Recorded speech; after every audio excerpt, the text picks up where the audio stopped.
Good morning, 10:18, and we're interrupting your regularly scheduled program for breaking news. A sentence in the Delphi murders trial has just been handed down to Richard Allen. He has been sentenced to 130 years. We have a full team on the scene in Delphi. We'll start with Bob C. Bob, 130 years you're hearing. Tell us more, please. Felicia, I was inside the courtroom sitting right behind Richard Allen when the sentence was handed down by Judge Frances Gull. The judge said that, in her words, she said to Richard Allen, "You rank right up there with the most hideous crimes that she has presided over in her 27 years as she's been presiding over criminal cases here in Indiana. For that reason, she sentenced Richard Allen to the maximum amount of time in prison that she could. Like you said, 130 years, 65 years for the murder of Abby Williams, 65 years for the murder of Libby German. She also told the court this morning that there was an extraordinary impact on the families of the two girls. She said it was a generational impact. That is actually a term that was coined by Libby's grandmother in speaking to the judge and in speaking to the courtroom, saying the impact of these murders is going to last for generations, not only for their family, but also for this community here in Carroll County. Judge Frances Gull said these families will deal with your carnage forever, as she looked directly at Richard Allen. At that point, she said, "You sit there and continue to just roll your eyes at me." And it was moments after that she announced the maximum sentence that she can impose. Now, we should point out there were actually 4 murder charges against Richard Allen. Okay. 2 for the murders of Abby, 2 for the murders of Libby. Under Indiana state law, an individual can only be sentenced for murdering an individual once. So therefore, counts 1 and 2, those were dismissed by the judge. Counts 3 and 4, again, a count each of murder against Abby, and the murder of Libby. Those are what the judge ended up sentencing Allen for here this morning. He will now be assigned a public defender. The prosecutor, Nick McLeland, asked the judge to seal the autopsy photos and the crime scene photos moving forward. And those photos were a big part of this morning's hearing. The families of Abby and Libby really lashed out against the defense team, saying that they allowed, through recklessness, for those photos to be leaked online, causing tremendous harm to the families moving forward. And they asked the judge to really take that into consideration as well. The judge was able to take some mitigating factors into consideration when she handed down the sentences. She said that she would take into consideration that Richard Allen has no previous criminal history, but she said based on the heinous nature of the crimes, she did not give that a lot of weight. She did not give any weight to the circumstances involving what the defense had asked the judge to consider, his previous military service, and putting him behind bars would cause a hardship on his family and on Richard Allen's wife. The judge said any time that someone is put behind bars, that is a hardship to the family, so she would not take that into consideration. She did say simply the horrific nature of the crimes really played a big impact in her decision to give the maximum 130 years. Now, before the judge announced her sentence, we did get to hear from family members of the victims. We heard from Carrie Timmons, that is Libby's mother. She said that this has been absolute hell for Abby and Libby's families and friends over the last 8 years. She said she was left with a literal hole in my soul. She said she still struggles daily with guilt and anxiety. And she said, and I'll quote here, "I'll never understand how you were able to get away with this for so long," speaking directly to Richard Allen. The grandparents of both Abby and Libby also spoke to the court, at times speaking directly to Richard Allen.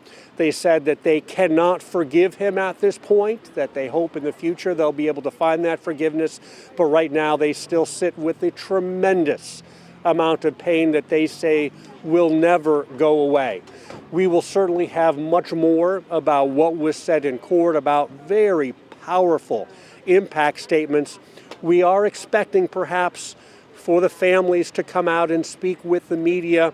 We know that Indiana State Police are going to speak with the media. We expect the prosecution team to speak to the media now that Judge Frances Gull has lifted what has been a gag order for more than a year. At the very end of the hearing this morning, she said that she was officially lifting that gag order, which means now that we can hear from the parties in the case, the prosecution, the defense, the families who have not been able to speak to us throughout the course of this trial and really for more than a year now leading up to the trial. So again, we will bring you the statements that we hear from all the parties involved, and we will have more about what happened in the courtroom coming up at noon and throughout the day here on 13 News. Felicia. But we have just a few more questions before you go. What was the reaction in the courtroom when this sentence was handed down? Certainly not any reaction of surprise at all. The families did ask for Judge Gull to impose the maximum sentence, which is exactly what she did. I think a lot of legal observers and those of us who have been following this case all along expected that maximum sentence to be handed down. There was no reaction whatsoever from Richard Allen or from the defense team. The defense team, Felicia, didn't really say anything. They submitted a memo a couple days ago. They told the judge we're going to let that memo speak for itself. And in that memo, they said, we're not really going to spend a lot of time trying to convince you to limit the sentence, because at this point, the defense team is putting their stock in the appeals process. They say we are going to appeal, and at appeal, we expect that we will get a fair appeal. They've accused throughout the trial the judge of not being impartial, and they believe that they may have a better chance to be able to get all of this reversed once the case does go to the Indiana Court of Appeals. Okay, we did know yesterday that they did not plan to speak. They did not plan to offer any words. Have there been any signs of remorse from Richard Allen throughout this process? You've been in the courtroom since day one.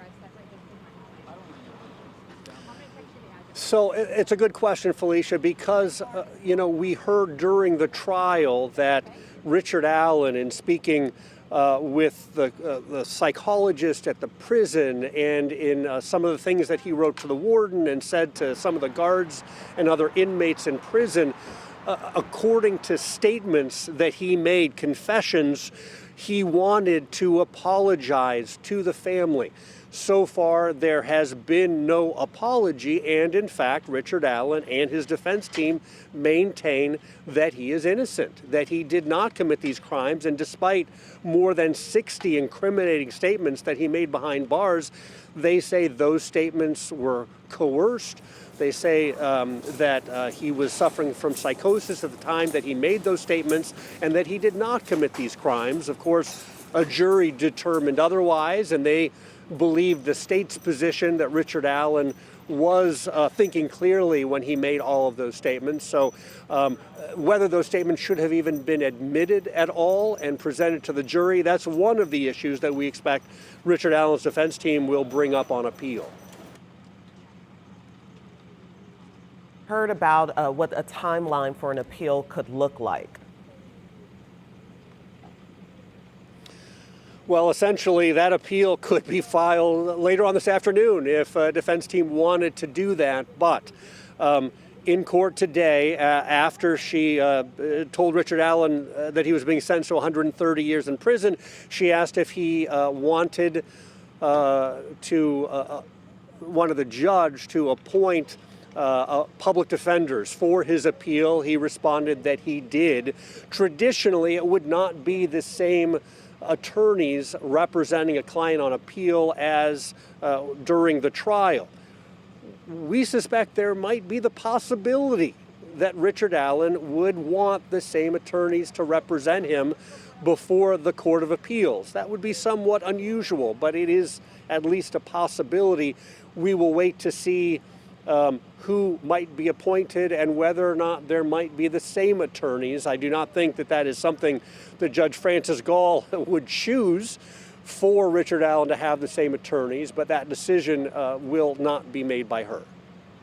Okay.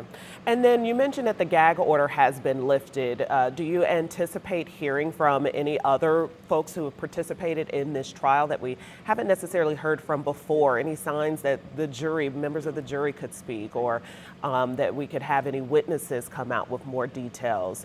Any speculation on that? I don't have speculation on that. Now that the gag order is lifted, it opens the possibility that we could hear from any of the players involved. Law enforcement, there was only one witness who spoke today, and that was Jerry Holman, who is a lead investigator for Indiana State Police. He had some very strong statements that we heard as he took the stand today. He said that law enforcement put their hearts and souls into this case, and he said, I believe that Richard Allen is a danger to society because he has a lack of remorse, and that he used, in Jerry Holman's words, Richard Allen used religion to manipulate the people in his life as it pertained to this case. So we expect we're going to hear quite a bit from law enforcement here over the course of the next hour or two now that they are allowed to speak. In fact, they're going to have a press conference here that should be starting in just a little while. As far as other players, as far as Richard Allen's family, by the way, his wife and mother, who have been here throughout the entire trial, they were not in court today. And we know that in speaking with the defense attorneys, that's not because they didn't want to be here to support him, but because Richard Allen asked for his family not to be here for the sentencing today. So whether or not we could hear from Richard Allen's families, whether or not the families of Abby and Libby are going to speak out, we don't know for sure, but we expect that they're going to. And we should point out that as part of their victim impact statements today, they spoke over and over again about their appreciation and gratitude to law enforcement, to the prosecutor and to the prosecution team, to the entire community for their love and support that they've received throughout this entire process. I anticipate they may want to reiterate those statements again directly to the community and to the people who they are so grateful for their help. So speaking publicly and on camera would give them a chance to do that later today.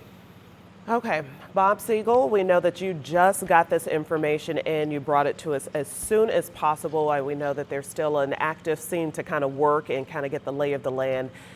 We appreciate you standing out in the cold and the snow to bring us this information. Bob Siegel reporting live in Carroll County Courthouse in Delphi. We will check back in. We know we have rest of our team members also out there reporting. Let's recap. We just received this breaking news into our newsroom. Richard Allen has been sentenced to 130 years in the murders of Abby Williams and Libby German.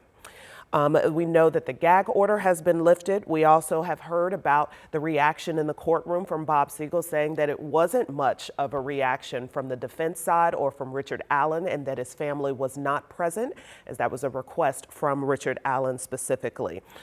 We will continue, of course, to cover this. We're going to be streaming live at an expected news conference with the girls' families and the prosecutor. We're told that that should be happening shortly. You can watch that live on WTHR+.